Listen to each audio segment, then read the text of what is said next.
Hello दोस्तों, welcome to our channel civil club में आप सभी का स्वागत है।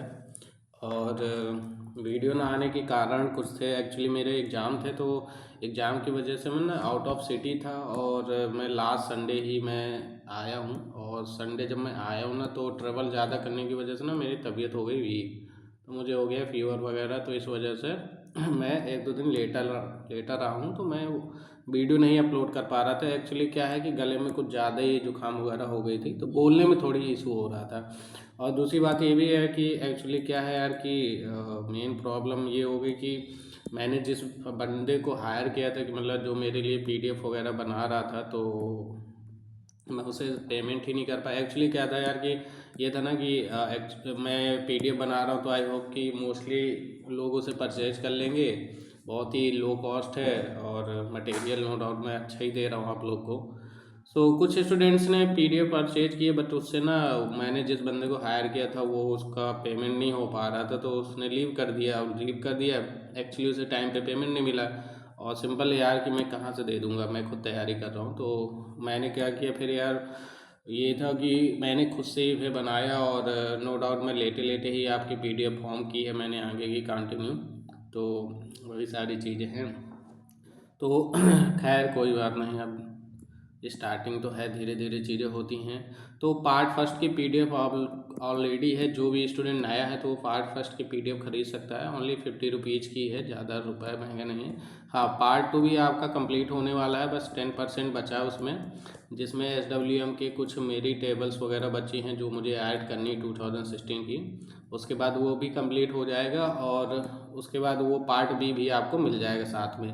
तो इस बार जो पीडीएफ रहेगी 2 पार्ट में रहेगी, मतलब पार्ट वाइज चाहिए तो पार्ट फर्स्ट का आपका वही 49 रुपीज़ रहेगा और पार्ट टू का भी आपका 49 रुपीज़ रहेगा। ठीक है, मैंने आपको बताया कि मैक्सिमम 50 रुपये है, उससे कम ही रहेगा।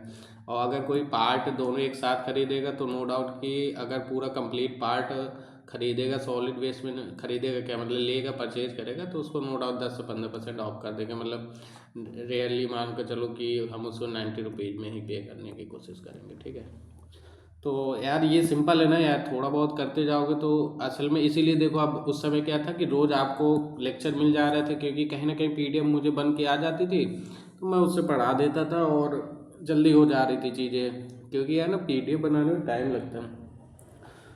इसलिए अब मैंने खुद से बनाया, तो नो डाउट यार कि मेरे पास भी लिमिटेड टाइम होता थोड़ा, तो इसलिए। और तबीयत भी ख़राब थी तो मैं नहीं कर पाया, उसके लिए सॉरी टू ऑल। बट अगर आप लोग सपोर्ट सही से करते रहेंगे तो नो डाउट यार कि मुझे पीडीएफ बनाने में कोई इशू नहीं है, क्योंकि मुझे पता है जो मैं पीडीएफ बनाता हूँ वो बहुत ही ज़्यादा प्रिसाइज होती है। क्या चीज़ इंपॉर्टेंट क्या नहीं है, मुझे बहुत सारी चीज़ें समझानी पड़ रही थी, और उसी बात को फिर वो पैसा भी ले रहा था, तो नो डाउट कि फिर मुझे उसको छोड़ना पड़ा। मैं कहा कि रहने दो। तो अब ठीक है, कोई बात नहीं। तो चलिए पहले हम डिस्कस कर लेते हैं आज हम क्या डिस्कस करने वाले हैं। तो सबसे पहले एसडब्ल्यूएम तो बना लिए पीडीएफ, 2-3 लेक्चर की पीडीएफ मैंने बना ली है नो डाउट। तो अब आपको कंटिन्यूस मिल जाएगी। तो बस ज़्यादा यार जो फ्रेंड सर्किल है ना, तो जिसको भी एसडब्ल्यूएम की सीट मतलब पीडीएफ वगैरह चाहिए, तो आप उसको बोल सकते हैं कि आप यहाँ से जाके कांटेक्ट कर सकते हैं और पीडीएफ खरीद सकते हैं। ठीक है, व्हाट्सअप नंबर मैंने दे ही दिया है आपको। तो वो सारी चीज़ें खैर, चलिए। तो आज का एजेंडा क्या है, हमारे जो टॉपिक है उसमें सबसे पहले हम एसडब्ल्यूएम के बारे में पढ़ेंगे 2016, जो हम कंटिन्यू कर ही रहे हैं उसको आगे कंटिन्यूस करेंगे।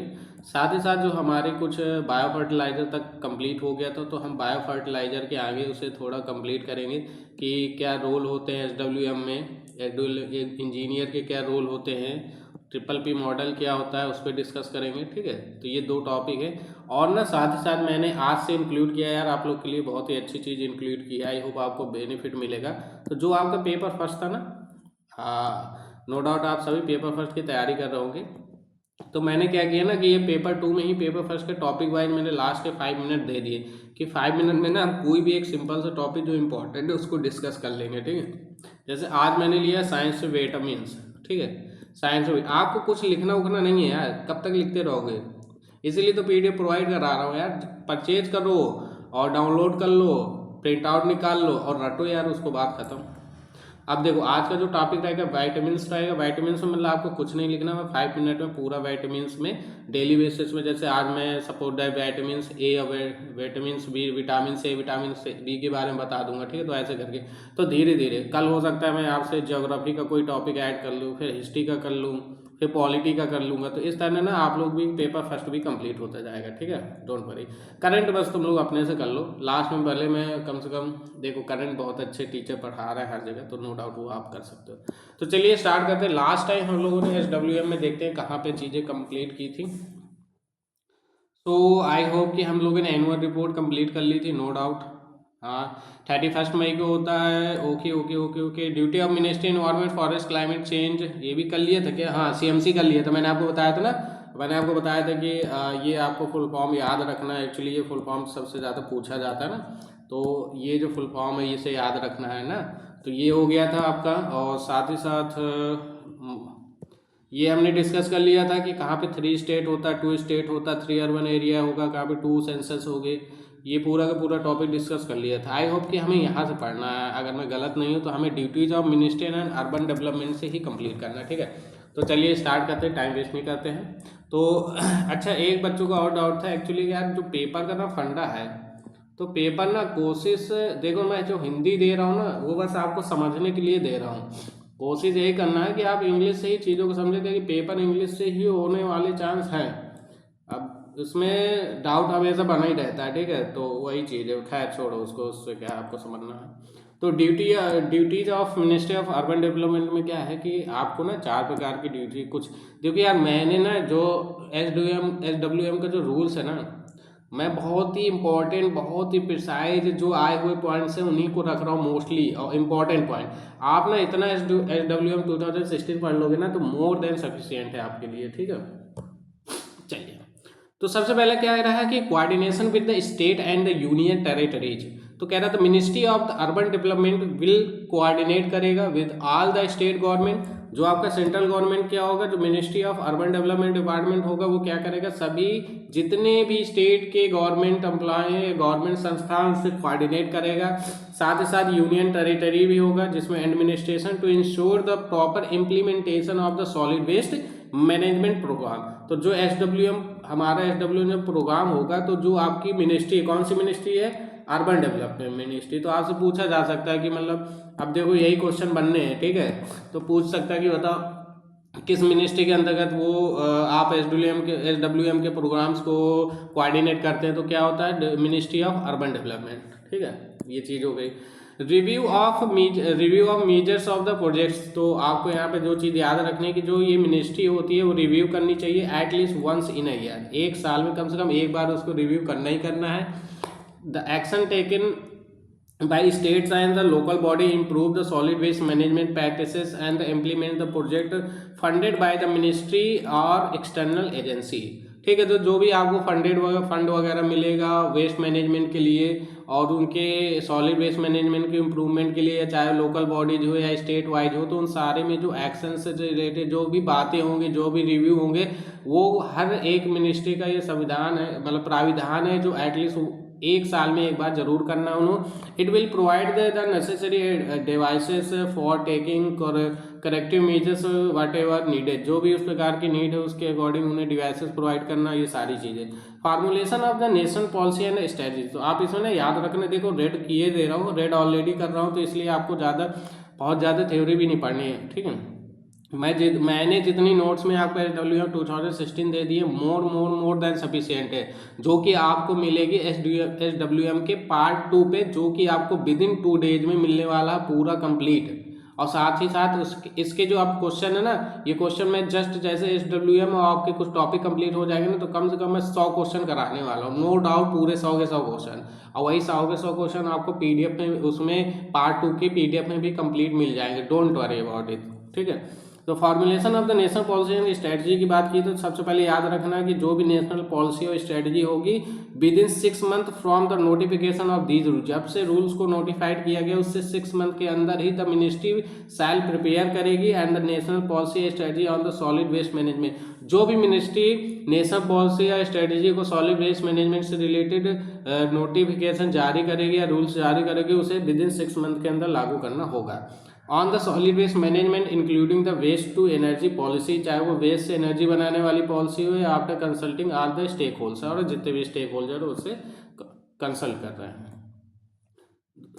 लास्ट क्या है, support to state and union territory, the ministry will assist the states and the union territory preparing the own state level policy, वो खुद की स्टेट लेवल की पॉलिसी बनाएगी, स्ट्रेटेजी बनाएगी, किस पे बनाएगी, सॉलिड वेस्ट मैनेजमेंट पे, जो कि किस पे बेस्ड होगा, national policy and national urban sanitation policy. इसे याद रखना है, national policy and the national urban sanitation policy, किस पे, national policy and the national urban sanitation policy, ठीक है। तो इस पे आपका डिपेंड करेगा। यही चीज़ आपको हिंदी में दे रखी है। शहरी विकास मंत्रालय का कर्तव्य क्या होता है, राज्यों केंद्रों में शासित प्रदेशों के साथ समन्वय बनाना, उपायों और परियोजनाओं की समीक्षा करना, वर्ष में कम से कम एक बार होनी चाहिए, राष्ट्रीय नीति और रणनीति जो 6 महीने के भीतर करनी चाहिए, ठीक है। तो ये सारी चीज़ें, साथ ही साथ राज्यों और केंद्रों प्रशासनों में जो सहायता प्रदान करती है, किसके द्वारा कर रहे हैं, आपकी राष्ट्रीय ठोस अपशिष्ट प्रबंध नीति, राष्ट्रीय शहरी स्वच्छता नीति, ठीक है। ये चीज़ हो गई हिंदी में। अब बात कर लेते हैं नेक्स्ट पॉइंट में। नेक्स्ट आपका है ड्यूटी एंड डिपार्टमेंट, क्या कह रहा है, duties and department of fertiliser, ministry and chemical fertiliser, very very important, क्योंकि ये आपके क्वेश्चन पुट कर चुका है एग्जाम में। कौन से क्वेश्चन आए थे, कैसे आए थे, वो मैं बताता जाऊंगा इसमें, ठीक है। The department of fertiliser and the ministry and chemicals and fertiliser shall take the following action through the proper mechanism. तो सबसे पहला क्वेश्चन आपका यही बनता है, what is the full form of MDA. MDA का फुल फॉर्म क्या होता है, तो market development assistant. The full form of MDA is market development assistant, इसको आपको याद रखना है क्योंकि ये फुल फॉर्म जरूर पूछता है। The department will provide the financial policy support for the promotion and scale of city compost करने के लिए, this help to encourage the use of organic compost in agriculture and reduce the dependency on chemical fertiliser. तो इस संस्था का जो main काम है, इस संस्था का मेन काम है कि ज़्यादा से ज़्यादा आप ऑर्गेनिक कंपोस्ट को फॉर्म करें। एग्रीकल्चर में कौन सी पोस्ट का यूज़ करें, ऑर्गेनिक पोस्ट का, कंपोस्ट का यूज़ करें जो बायो फर्टिलाइजर से बनाया जा रहा है, और साथ ही साथ जो केमिकल फर्टिलाइजर है उन पे आपकी डिपेंडेंसी को कम करना। मतलब जो आपके किसान वगैरह होते हैं जो खेती वगैरह करते हैं, तो जनरली क्या करते हैं कि अपनी खेती को ज़्यादा बचाने के लिए केमिकल फर्टिलाइजर्स का यूज़ कर लेते, तो उसकी जगह उसका कहना ये है कि इस डिपार्टमेंट का जो फाइनेंशियली सपोर्ट ये on the basis of the organic compost, कि ज़्यादा से ज़्यादा आप ऑर्गेनिक कंपोस्ट को अपने एग्रीकल्चर में यूज करें और केमिकल फर्टिलाइजर की डिपेंडेंसी को कम करें, ठीक है। उसी के प्रमोशन वगैरह के लिए एजेंसी काम करती है, जो कि compost made from the municipal solid waste, जो भी वेस्ट आपका कंपोस्ट आपका म्युनिसिपल सॉलिड वेस्ट से फॉर्म हो पा रहा है, वो सारी चीज़ें, ठीक है।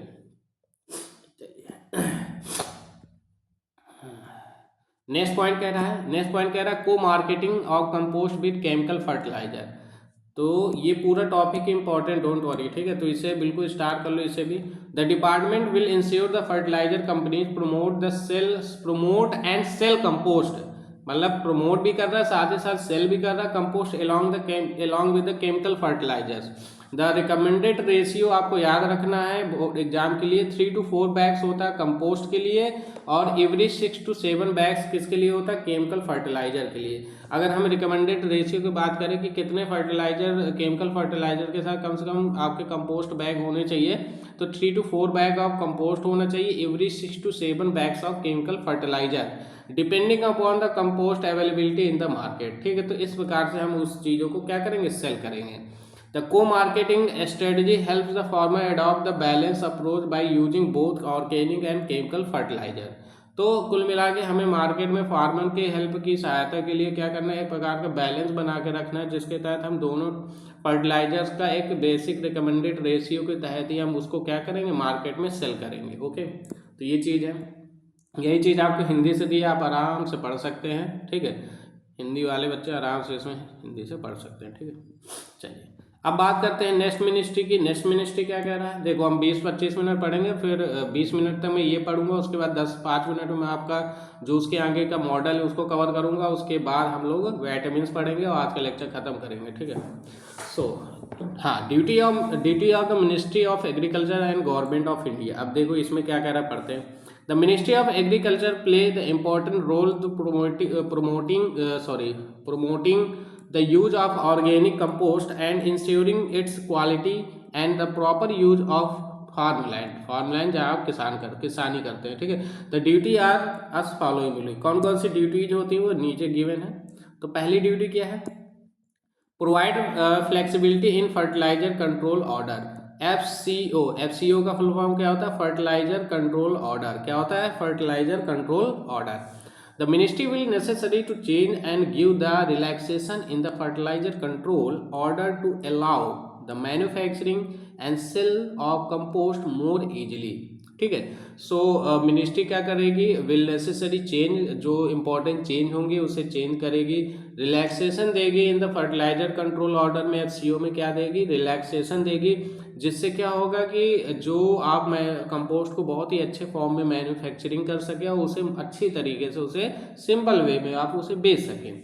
This step helps to promote the compost production, जो कि क्या करेगा, कंपोस्ट प्रोडक्शन को हेल्प करता है from organic and municipal solid waste, जो कहाँ से फॉर्म हो रहा है, organic and municipal solid waste से। दूसरा पॉइंट कह रहा है promote the use of compost in farmland, the ministry will encourage, ministry क्या करेगी, इनकरेज करेगी एंड प्रमोट करेगी the utilisation of compost by farmer in the agricultural field.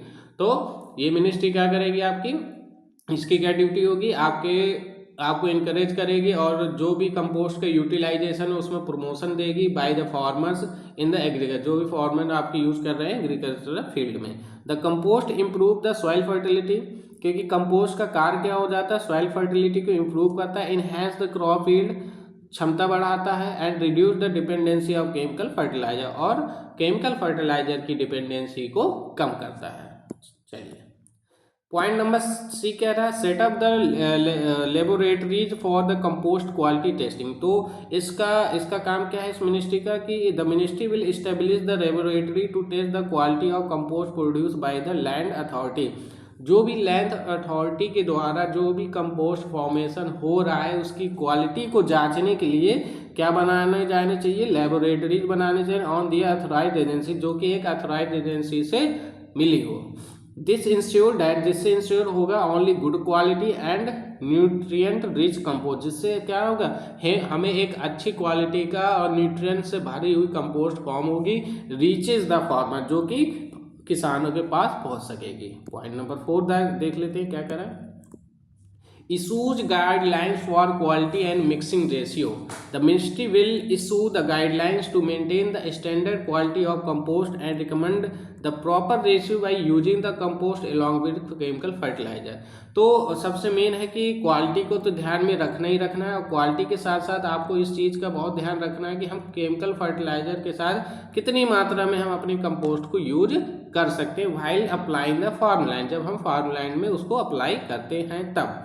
This ensures the balance of organic and inorganic nutrient, हमें अपने land में इसको balance बना के चलना पड़ता है कि कितनी ऑर्गेनिक मटेरियल की ज़रूरत है और कितनी इनऑर्गेनिक मटेरियल की ज़रूरत है, ये हमें बना के रखना पड़ता है, ठीक है। किसके लिए, to improving the long term soil health and sustainability, ताकि आपकी जो खेती वाली जो ज़मीन है वो ज़्यादा लॉन्ग समय तक एक अच्छी उसकी हेल्थ बनी रहे, ज़्यादा क्रॉप को यील्ड कर सके, ठीक है, इन सब चीज़ों के लिए। तो ये पूरा का पूरा क्या होता है, ये इसकी ड्यूटीज होती है, किसकी ड्यूटीज हो, duties of ministry of agriculture and government of India, ठीक है। ओके, तो आई होप आपको समझ में आया होगा ये पॉइंट। उसके बाद यही चीज़ आपको हिंदी में दी है, जैविक खाद बोलते हैं, उर्वरक नियंत्रण आदेश, ये है पूरा हिंदी में, आप लोग पढ़ सकते हैं हिंदी में, और जब आपको पीडीएफ मिलेगी ना तो बोथ लैंग्वेज में मिलेगी, डोंट वरी, इसमें सब रहता है। अब बात कर लेते हैं, 2 मिनट बचे हैं ना, तो हम लोग इसको इतना तो पढ़ ही सकते हैं, चलो okay. Duties of secretary in charge and urban development in states and union territory, ये भी इंपॉर्टेंट है आपका। जितनी भी ड्यूटीज हैं वो सारे इंपॉर्टेंट है, क्योंकि ड्यूटी में बहुत सारे पॉइंट दिए, मगर मैंने मोस्टली बहुत पढ़ के जो पॉइंट इंपॉर्टेंट है जो आ सकते हैं वही इंक्लूड किया, ठीक है। सब पढ़ने बैठेंगे तो कुछ नहीं याद होगा। तो अब इसका क्या है, preparation of state policy and strategy. तो the secretary must prepare the state policy and strategy of solid waste management SWM within 1 year from the date of rule, ठीक है। ये क्वेश्चन बहुत बार पूछा गया कि कितने मतलब कितने साल के अंतर्गत ये सारे रूल सॉरी ठीक है। तो 1 साल के अंतर्गत जितने भी रूल है उन्हें नोटिफाइड करना होता है। The policy must make the consultation with all stakeholders including the क्या क्या इंक्लूड हो सकता है, waste picker, self self help groups हो गया, उसके तहत एनजीओज हो गए, और other working in the field of waste management. तो यार देखते हो ना, कूड़ा करकट बीनने वाले हो गया, जो ठेलियाँ वगैरह लेके आते हैं, जो आपके वेस्ट को ले जाते हैं। सॉरी यार, मतलब बता रहा था ना कि इतनी ज़्यादा जुकाम हो गई थी ट्रेवल करने की वजह से कि समझ ही नहीं आ रहा था कुछ। खैर ये और देख लेते हैं थोड़ा। The policy should align with the national solid waste management policy, national urban sanitation policy. और तो लास्ट क्या है, लगता है रुकेगी नहीं ये, rules notified by the ministry of urban development. तो ये 3 प्रकार की पॉलिसीज हैं। तो इसमें जो आपको लर्न करने वाली चीज़ है कुछ अभी यहाँ पे तो खास नहीं, बस 1 ईयर वाला यहाँ पे याद कर सकते हैं। उसके बाद direction of town planning department ना हम ना नेक्स्ट वीडियो में कर लेंगे। अब आपको एक दिन में 2 वीडियो मिल जाएंगे, परेशान हो वही है, ठीक है, 2 वीडियो में कवर कर देंगे। और ये मान के चलिए 2 से 3 लेक्चर में आपका पार्ट 2 कंप्लीट हो रहा है। उसके बाद लिक्विड वेस्ट मैनेजमेंट कंप्लीट करेंगे। लिक्विड वेस्ट में परेशान में इतना ज़बरदस्त पढ़ा दूंगा कि इतनी इस तरह की नोट्स कभी नहीं मिली होंगी आपको, ठीक है। तो चलिए चलिए बात कर लेते हैं थोड़ा अपने टॉपिक में जो सॉलिड वेस्ट मैनेजमेंट से रिलेटेड है। तो ये है, बहुत है, इसको कवर करेंगे। हाँ, हम लोगों ने ये वैल्यू पढ़ी थी, ये कुछ चीज़ें मैंने और इंक्लूड की हैं यहाँ पे जो लास्ट लेक्चर में नहीं किया था। तो ये आपको पीडीएफ में मिल जाएगा। तो ये जितने भी प्लास्टिक वगैरह रिलेटेड वैल्यू है ना, कितनी किलो कैलोरी वगैरह होती है, ये सब आपको पीडीएफ में मिल जाएगा। आप एक बार इसे रीड कर लीजिएगा, मोर देन सफिशिएंट हो जाएगा, क्योंकि ये वैल्यू पूछ लेता है कभी कभी, ठीक है। चलिए हम लोगों ने शायद bio fertilizer last time complete कर लिया था। What is the bio fertilizer, composting, vermi composting और फर्मेंटेशन पे डिपेंड करती है, ठीक है। यहाँ तक कर लिया था। चलिए अब यहाँ से हमें पढ़ना है design engineering of solid waste management, ठीक है। इसमें देख लेते क्या है। अब देखो बहुत ही छोटा छोटा पॉइंट है इसमें, ज़्यादा बड़ा नहीं, ठीक है। Design engineering involve the planning, sizing and constructing SWM system. तो कौन कौन सा सिस्टम कंसिस्ट करती है, तो वेस्ट कलेक्शन नेटवर्क होता है, ट्रांसपोर्ट स्टेशन होता है, कंपोस्टिंग यूनिट होती है, वेस्ट टू एनर्जी प्लांट्स होता है, सैनिटेशन नाइट होता है, ठीक है। उसका डिजाइन पैरामीटर की बात कर ले तो डिजाइन पैरामीटर में क्या आता है, वेस्ट जनरेशन रेट आ जाता है, बस याद रखना kilo KG per capita per day होता है। डेंसिटी एंड मॉइस्चर कंटेंट होते हैं पैरामीटर में। कलेक्शन फ्रिक्वेंसी होनी चाहिए, कितनी ज़्यादा फ्रिक्वेंसी से आप उसको कलेक्ट कर पा रहे हो। डेंसिटी और अगर मैं उसकी बात करूँ मॉइस्चर कंटेंट की, तो यहाँ पे क्या होता है कि आपका जो सॉलिड वेस्ट है उसमें कितना % मॉइस्चर है, 10 to 12% है कि नहीं है, ज़्यादा तो नहीं है, कम तो नहीं है, ठीक है। डेंसिटी की बात की जाए तो ऐसा तो नहीं कि बहुत बड़ा कचरा जैसे ले रहा है उसको क्या करते हैं हम लोग कॉम्पैक्ट कर लेते हैं, श्रेडिंग वगैरह करके या कटिंग वगैरह करके, पुलवराइजेशन करके, तो ये सारे आ जाते हैं। फ्रीक्वेंसी मतलब आप कितना फास्ट काम कर रहे हैं, कितनी जल्दी कलेक्ट कर पा रहे हैं, वो सारे पैरामीटर हो गए। व्हीकल कैपेसिटी आपकी कैसी है, नंबर ऑफ व्हीकल अवेलेबल है कि नहीं, जितने रूट में आपको ऑप्टिमाइजेशन करना है, मीन्स कचड़ों को उठाना है, उतने नंबर ऑफ व्हीकल है, व्हीकल की कैपेसिटी कैसी है, अच्छी है कि नहीं है, ऐसा तो नहीं है कि बीच बीच में रुक जा रही है, ये सारे पैरामीटर हो गए। इन्वायरमेंटल सेफ्टी, क्या हम जब कचड़ों को उठाने जा रहे हैं तो क्या हम उसको इन्वायरमेंटल सेफ्टी के तहत ही काम कर रहे हैं, ऐसा तो नहीं है कि उससे इन्वायरमेंट में फ़र्क पड़ रहा है या इन्वायरमेंट पॉल्यूट हो रहा है। कॉस्ट इफेक्टिव है कि नहीं है, cost effective in the sense कि ऐसा तो नहीं कि हम बार बार व्हीकल लेके जा रहे हैं जिससे हमारा ज़्यादा कॉस्ट लग रहा है, ठीक है। तो क्या हमने एक प्रॉपर मैप बना रखा है जिससे कि हमें वन साइड से आना है निकलते हुए और फिर सीधे स्टेशन पहुंच जाना, मतलब ये नहीं कि बार बार उसी राउंड में घूम रहे हैं, ये सारी चीज़ें हो गई। तो ये सारी चीज़ें इसके अंतर्गत आती हैं, हम सब डिटेल में पढ़ चुके हैं, बस हमें यहाँ पे थोड़ा रिव्यू का देखना है, ठीक है। उसके बाद देख लेते ये हिंदी में दिए यही चीज़, तो आप पढ़ सकते हैं, कोई डाउट नहीं है। प्रोवाइड एंड पब्लिक ऑनरशिप या ट्रिपल सॉलिड वेस्ट मैनेजमेंट, इसमें देख लेते क्या है, थोड़ा जल्दी देख लेते। तो यहाँ क्या है कि जो पब्लिक ओनरशिप होता है वो क्या करता है, म्यूनसिपल कॉर्पोरेशन और गवर्नमेंट बॉडीज को क्या करता है, मैनेज करता है। इससे ज़्यादा और कुछ नहीं याद रखना। और जो प्राइवेट ओनरशिप होता है वो entire system run by the private company. जितना भी प्राइवेट कंपनी के द्वारा सिस्टम रन करता है वो सब प्राइवेट ओनरशिप के अंतर्गत आता है। ट्रिपल पी का फुल फॉर्म होता है पब्लिक प्राइवेट पार्टनरशिप का collaboration between the public and private sector. जो पब्लिक और प्राइवेट सेक्टर के बीच जो कोलैबोरेशन होता है उसी को हम ट्रिपल पी मॉडल बोलते हैं, ठीक है। उसके साथ ही साथ जो ये है, ये कॉमन मॉडल है। जैसे बूट मॉडल है, बिल्ट ऑपरेटर ट्रांसफर होता है। बूट का मतलब होता है बिल्ट ऑन ऑपरेट ट्रांसफर होता है। बू का मतलब होता है कि बिल्ड ऑन ऑपरेटर। तो ये इतना इंपॉर्टेंट नहीं है, तो यहाँ इसको हटा दो। ये दो बस याद कर सकते हैं, ठीक है। Advantage improve the efficiency technology. अरे यार ये कॉमन सेंस वाला है, मतलब आप अपने से कर सकते हो, इसमें कोई इशू नहीं है, ठीक है। ये बस दिए है उस प्रकार से। उसके बाद role of solid waste management, ठीक है, इसे देख लेते हैं। तो क्या क्या रोल्स होते हैं, रोल होता है, आपको सबको पता है कि सॉलिड वेस्ट मैनेजमेंट में इंजीनियर्स के क्या रोल होता है। पहली बात तो designing waste treatment facilities provide करता है। मॉनिटरिंग करता है एनवायरनमेंट कंप्लायंस, मतलब एनवायरनमेंट इफेक्टिव है कि नहीं, सेफ्टी है कि नहीं। ऑप्टिमाइजेशन, कलेक्शन को ऑप्टिमाइज करता है। रूट प्रोवाइड करता है, उसके कई ऑपरेशन को फॉर्म करता है। एक्सेसिंग द इन्वायरमेंटल इम्पैक्ट, क्या इन्वायरमेंट में इम्पैक्ट पड़ सकता है उस चीज़ को बताता है। Implementing waste to energy, waste से कैसे एनर्जी फॉर्म कर सकते हैं, कैसे फ्यूल जनरेट कर सकते हैं, रिसाइकलिंग सिस्टम के बारे में। ये सारी की सारी चीज़ें क्या होता है, एक सॉलिड वेस्ट इंजीनियर उसको बताता है। यही सब उसके रूल्स होते हैं, रोल होते हैं, सॉरी रूल्स कह रहा हूँ, जो वो करता है, ठीक है। उपचार संयंत्र डिजाइन करना, पर्यावरणीय अनुकूलन करना, ये सारी चीज़ें उसके अंदर। करंट इशू क्या है हमारे सॉलिड वेस्ट मैनेजमेंट के जनरली, तो रैपिड अर्बनाइजेशन, बढ़ती हुई जनसंख्या, इंक्रीजिंग वेस्ट जनरेशन। भाई जितनी जनसंख्या बढ़ेगी उतना ज़्यादा वेस्ट जनरेट होगा, जितना ज़्यादा वेस्ट जनरेट होगा उतनी ज़्यादा पॉपुलेशन के कारण हमें क्या हो सकते हैं, इशूज आ सकते हैं। Poor segregation at the sources, ये सबसे बड़ा प्रॉब्लम है।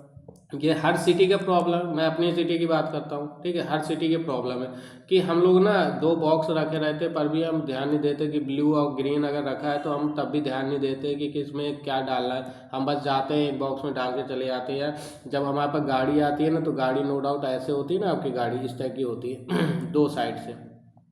जो आपकी कचड़ा गाड़ी होती है दो, एक साइड आपका ब्लू होता है, एक साइड आपका ग्रीन होता है। तो हम लोग तब भी नहीं देखते हैं कि कहाँ पे ग्लू, हमारे साइड से जो बॉक्स ओपन मिलता है हम बस उसी में सारा वेस्ट डाल देते हैं, ठीक है। हम घरों में ही अपने वेस्ट को नहीं सेग्रीगेट करते हैं, तो फिर वहाँ पे कैसा होगा। तो ये सबसे बड़ा इशू बन जाता है। Lack of proper landfill sites, अगर हम जो हमारा वेस्ट आ रहा है हम उसे प्रॉपर वे में लैंडफिल में नहीं डालेंगे तो क्या होगा, जिससे क्या होगा कि वो इन्वायरमेंट को क्या करेगा, जो इन्वायरमेंट है उसको क्या करेगा, पॉल्यूट करेगा, नो डाउट।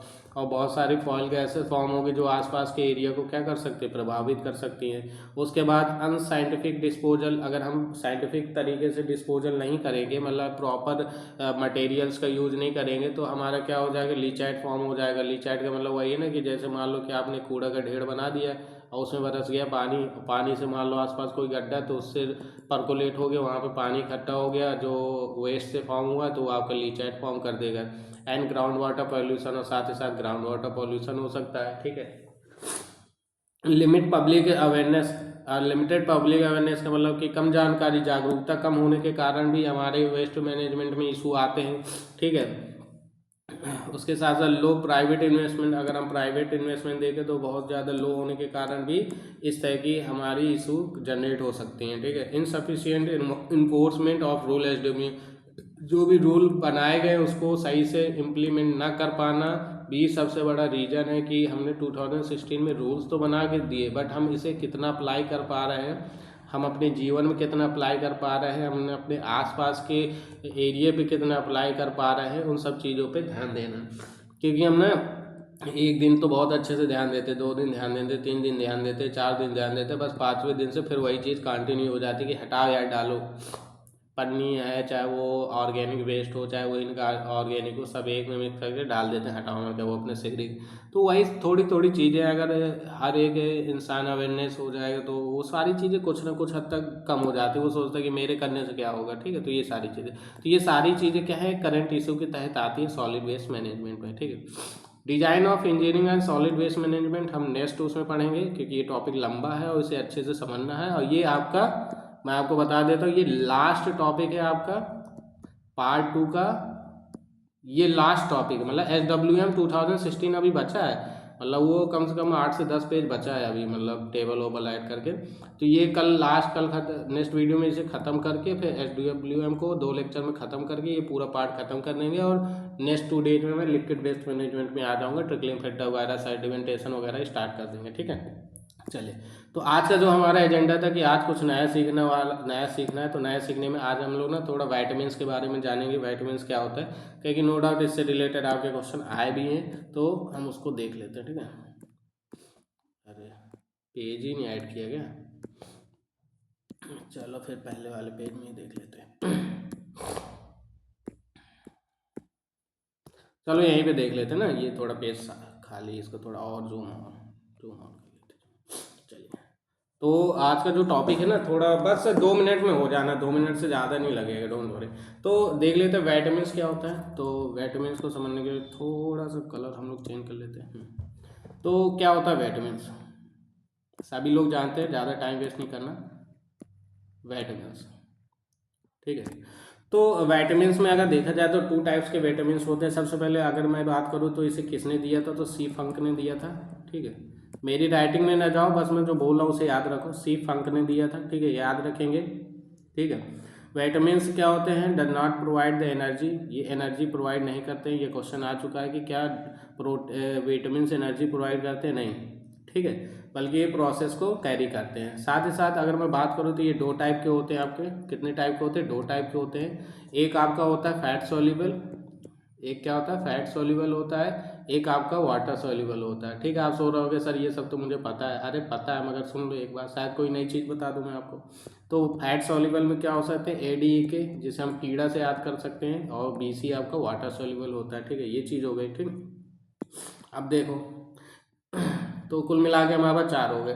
तो अब हमें इसे याद, अब इसके जो साइंटिफिक नेम है, साइंटिफिक नेम याद करने की तरीका तो मैं आपको यहाँ पे एक साथ बता देता हूँ। ठीक है, तो एक ट्रिक है, रथ एक टॉफी। ये मैंने बहुत पुरानी ट्रिक कभी पढ़ी थी किसी से, मेरी खुद की नहीं है, मैंने किसी से पढ़ा था। तो सबसे पहला ABCDE और K। तो इससे क्या हो जाता है, पहला वाले में विटामिन ए का जो R से होता है रेटिनॉल, क्या हो जाता है, रेटिनॉल। तो रेटिनॉल हो गया। था से क्या हो गया, थायमीन हो गया।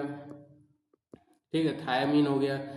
सी से हो गया एस्कॉर्बिक एसिड, क्या हो गया, ascorbic acid, ascorbic acid. S के से क्या हो गया, का से कैल्सीफेरॉल, क्या हो गया, कैल्सीफेरॉल।